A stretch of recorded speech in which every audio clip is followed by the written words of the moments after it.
샬롬 로중 읽어주는 제입니다. 오늘은 2월 15일 목요일 로중입니다. 백성이 모세에게 와서 말했다. 우리가 주님과 당신을 비난했으니 죄를 지었습니다. 주님께서 우리를 뱀들로부터 해방시키시도록 주님에게 간구해 주십시오. 이에 모세가 백성을 위해 간구하였다. 민수기 21장 7절. 그러므로 우리가 그리스도를 대신하여 부탁합니다. 하나님과 화해하십시오. 고린도후서 5장 20절. 평화를 이루는 힘을 주님께 구하는 하루 보내세요. 샬롬 하울람.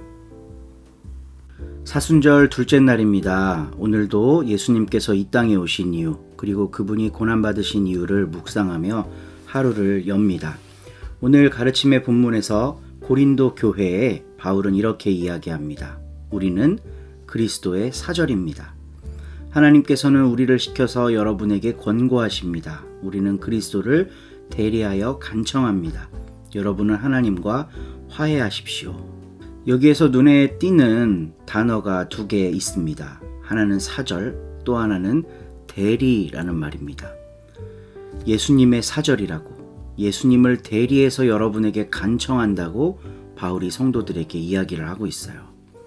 하나님과 화해하십시오 라고 하는 선포를 하는 데 있어서 바울은 그리스도를 대리하고 있습니다. 이 대리한다는 것은 예수님이 하시는 것과 꼭 같은 기능을 한다는 거겠죠. 여기에 제자도가 있습니다. 제자도는 주님이신 예수님을 믿고 그분께 모든 걸 맡기는 걸 넘어서 그분이 하셨던 일을 대리하고 따라해보는 것, 그분의 사절이 되는 것을 포함합니다. 그러니까 결국 예수님이 가셨던 그 길을 우리도 함께 걸어가는 것, 이게 제자도인 거죠. 오늘날 우리들의 한국교회에는 이 제자도의 기능을 굉장히 많이 상실했어요. 왜냐하면 예수님을 단순히 신앙의 대상으로, 경배의 대상으로 설정해놨기 때문이죠. 예배 받으실 분, 우리의 경배와 찬양을 받으실 분으로만 제한시켜놨다는 거예요. 따라야 할 분, 대리해야 할 분, 그러니까 그분처럼 나도 뭔가를 해봐야 된다라고 하는 영적 기능이 많이 상실된 시대입니다. 그래서 오늘 고린도 교회에 한 바울의 이야기를 되새겨 봅니다. 우리도 그리스도의 사절입니다. 우리도 그리스도를 대신해서, 대리해서 다른 이들에게 이렇게 선포할 수 있습니다. 하나님과 화해하십시오. 남북으로 갈린 이 땅에 다문화 시대가 도래하면서 여러 장벽들이 생기고 있는 오늘날 화해를 선포하는 그리스도의 사절, 그리스도의 대리자가 우리 서로님들 되시기를 소망합니다. 좋은 하루 되세요. 10장. 가이사리아에 고르넬리오라는 사람이 있었는데 그는 이탈리아 부대라는 로마 군대의 백인대장이었다. 그는 경건한 사람이어서 온 가족과 함께 하느님을 공경하고 유다인들에게 많은 자선을 베풀며 하느님께 늘 기도를 드리고 있었다. 어느 날 오후 3시쯤 그는 신비로운 영상 가운데 나타난 하느님의 천사를 똑똑히 보았다. 천사는 집에 들어와서 고르넬리오 하고 불렀다. 그는 천사를 바라보자 겁에 질려서 주님 무슨 일이십니까? 하고 물었다. 천사는 하느님께서 너의 기도와 자선을 받아들이시고 너를 기억하고 계신다. 이제 사람을 요바로 보내어 베드로라고도 하는 시몬을 데려오너라. 베드로는 바닷가에 있는 피장이 시몬의 집에 머물고 있다 하고 일러주었다. 천사가 이 말을 남기고 사라지자 고르넬리오는 하인 2사람과 가까이 데리고 있는 경건한 병사 하나를 불러서 모든 일을 다 이야기해 준 다음 요바로 보냈다. 길을 가던 일행이 그 이튿날 요바 근처에 이르렀을 즈음에 베드로는 기도를 드리러 옥상에 올라가 있었다. 때는 낮 12시쯤이었다. 아래서는 점심을 준비하고 있었는데 베드로는 시장기가 들어 무엇을 좀 먹었으면 하는 생각을 하다가 무아지경에 빠져들어갔다. 그러자 하늘이 열리고 큰 보자기와 같은 그릇이 내 귀퉁이에 끈이 달려서 땅으로 내려오는 것이 보였다.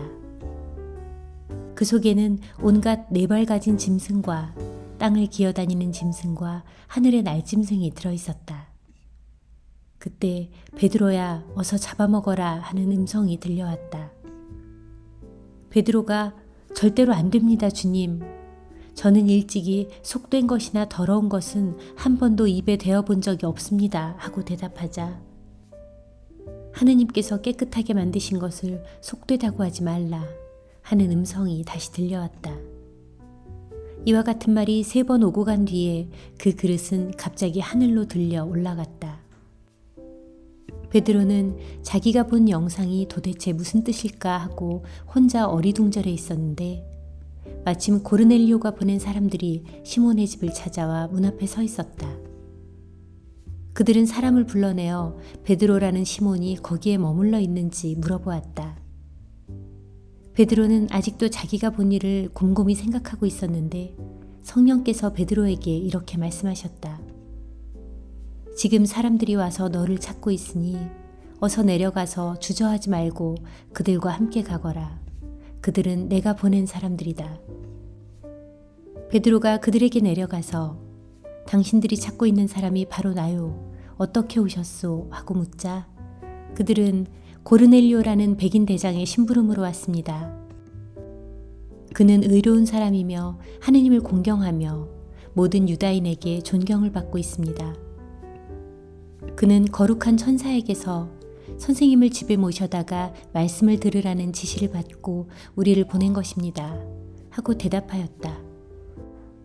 베드로는 그들을 맞아들여 그날 밤을 거기에서 묵게 했다. 이튿날 베드로는 채비를 차리고 그들과 함께 길을 떠났는데 욥바에 있는 몇몇 신도도 같이 갔다. 그 다음날 베드로가 가이사리아에 도착하자 고르넬리오는 자기 친척들과 가까운 친구들을 불러놓고 베드로의 일행을 기다리고 있다가 베드로가 들어온다는 소리를 듣고 급히 마중을 나가 그 앞에 무릎을 꿇고 절하였다.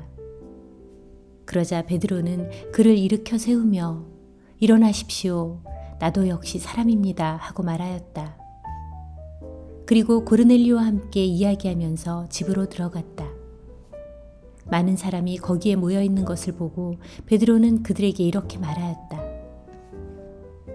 잘 아시다시피 유다인은 이방인과 어울리거나 찾아다니지 못하게 되어 있습니다. 그러나 하느님께서는 나에게 어떤 사람이라도 속되거나 불결하게 여기지 말라고 이르셨습니다. 그래서 사람들이 나를 부르러 왔을 때 나는 거절하지 않고 따라왔습니다. 그런데 무슨 일로 나를 오라고 하셨습니까? 고르넬리오는 이렇게 대답하였다. 나흘 전 이맘때쯤 나는 집에서 오후 3시에 기도를 드리고 있었습니다. 그때 갑자기 눈부신 옷을 입은 사람이 앞에 나타나 고르넬리오야, 하느님께서 내 기도를 들어주셨고 내 자손을 기억하고 계신다. 그러니 욥바로 사람을 보내어 베드로라는 시몬을 불러오도록 하여라. 그 사람은 바닷가에 있는 피장이 시몬의 집에 머물고 있다고 말했습니다. 그래서 저는 곧 선생님께 사람을 보냈던 것인데 참 잘 와주셨습니다. 지금 우리는 주께서 선생님께 지시하신 모든 말씀을 들으려고 다 같이 하느님 앞에 모였습니다. 베드로는 이렇게 말을 시작하였다. 나는 하느님께서 사람을 차별 대우하지 않으시고 당신을 두려워하며 올바르게 사는 사람이면 어느 나라 사람이든지 다 받아주신다는 사실을 깨달았습니다. 하느님께서는 이스라엘 백성에게 당신의 말씀을 전해주셨는데 그것은 만민의 주 예수 그리스도를 시켜 선포하신 평화의 복음입니다. 이것은 여러분도 알다시피 요한이 세례를 선포한 이래 갈릴레아에서 비롯하여 온 유다 지방에 걸쳐서 일어났던 나자렛 예수에 관한 일들입니다. 하느님께서는 그분에게 성령과 능력을 부어주시고 그분과 함께 계셨습니다. 그래서 그분은 두루 다니시며 좋은 일을 해주시고 악마에게 짓눌린 사람들을 모두 고쳐주셨습니다. 우리는 예수께서 유다 지방과 예루살렘에서 행하신 모든 일을 목격한 사람입니다. 사람들이 그분을 십자가에 달아 죽였지만 하느님께서는 그분을 사흘 만에 다시 살리시고 우리에게 나타나게 하셨습니다. 그분은 모든 사람에게 나타나신 것이 아니라 하느님께서 증인으로 미리 택하신 우리에게 나타나셨습니다. 그분이 죽었다가 다시 살아나신 뒤에 우리는 그분과 함께 먹기도 하고 마시기도 하였습니다. 그분은 우리에게 하느님께서 자기를 산 이들과 죽은 이들의 심판자로 정하셨다는 것을 사람들에게 선포하고 증언하라고 분부하셨습니다. 모든 예언자들도 이 예수를 믿는 사람은 누구든지 그분의 이름으로 죄를 용서받을 수 있다고 증언하였습니다. 베드로가 이렇게 말하고 있는 동안에 성령이 모든 청중에게 내려오셨다. 신자가 된 유다인으로서 베드로와 함께 왔던 사람들은 성령의 은혜가 이방인들에게까지 내리시는 것을 보고 깜짝 놀랐다. 그것은 이방인들도 기이한 언어로 말하며 하느님을 높이 찬양하는 것을 들었기 때문이다. 그때 베드로가 이 사람들도 우리처럼 성령을 받았으니 이들이 물로 세례를 받는 것을 어떻게 막을 수 있겠습니까? 하며 예수 그리스도의 이름으로 세례를 받으라고 일렀다. 그들은 베드로에게 자기들과 함께 며칠 더 머물러 달라고 간청하였다. 아멘.